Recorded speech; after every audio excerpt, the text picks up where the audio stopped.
Kalau kira bulan ni adalah bulan kemerdekaan, jadi ini adalah kemerdekaan yang ke-65 tahun. Dan selepas 16 hari kemerdekaan, kita akan sambut Hari Malaysia. Pernah tak kita terfikir apa sebenarnya intipati daripada Hari Kemerdekaan dan Hari Malaysia ni? Sambutan Hari Kemerdekaan ni sememangnya setiap tahun memang akan meriah lah.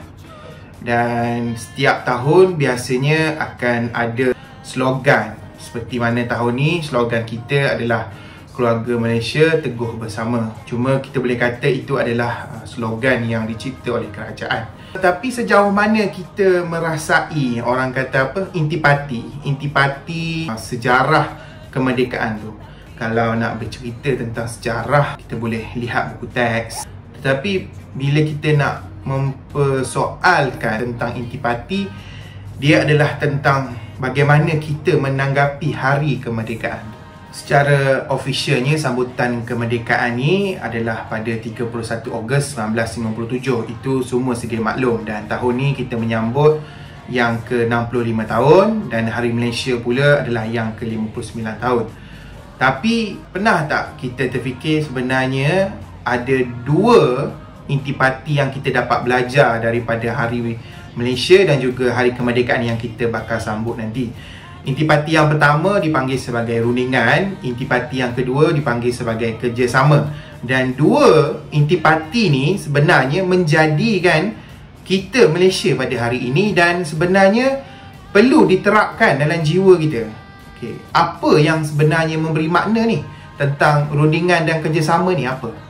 Okey, cuba kita imbau kembali bagaimana sewaktu proses melawan Malay Union adanya kerjasama daripada orang Melayu membentuk organisasi menentang Malay Union.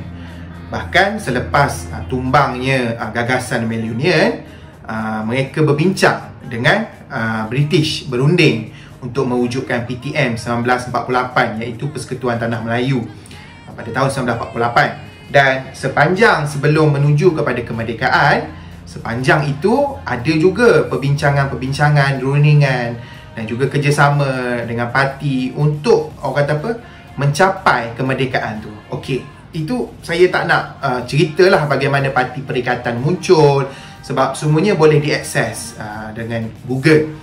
Cuma nampak tak setiap isu yang timbul untuk mencapai satu orang kata apa, titik temu, biasanya ia dimulakan dengan rundingan dan kerjasama.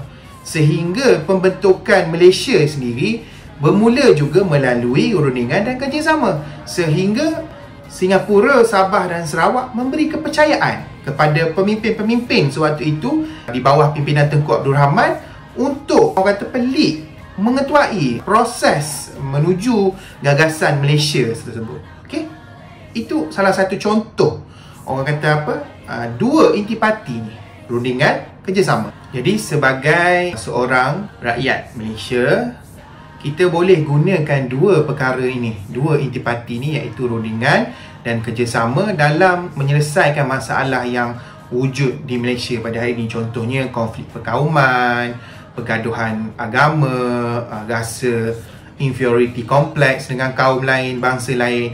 Kita boleh berunding, berbincang dengan kaum lain. Dan perkara tersebut, orang kata apa, jika dirunding dengan baik, maka akan ada kerjasama yang memungkinkan di mana keamanan tu dapat dicapai melalui kerjasama dan rundingan. Sebab of course lah, dia bunyi kind of politics lah. Macam rundingan ni macam ahli politik nak berunding menang pilihan raya. Bukan. Kalau sebagai individu, kita sebenarnya digalakkan sebab kita adalah sebuah negara multicultural. Kita kena ada ramai juga sahabat-sahabat yang berbeza kaum, agama yang berbeza daripada kita, supaya jika ada apa-apa masalah, di situ berlakunya rundingan. Kita boleh bertanya pandangan, mereka boleh meminta pandangan kita, kita boleh memberi pandangan.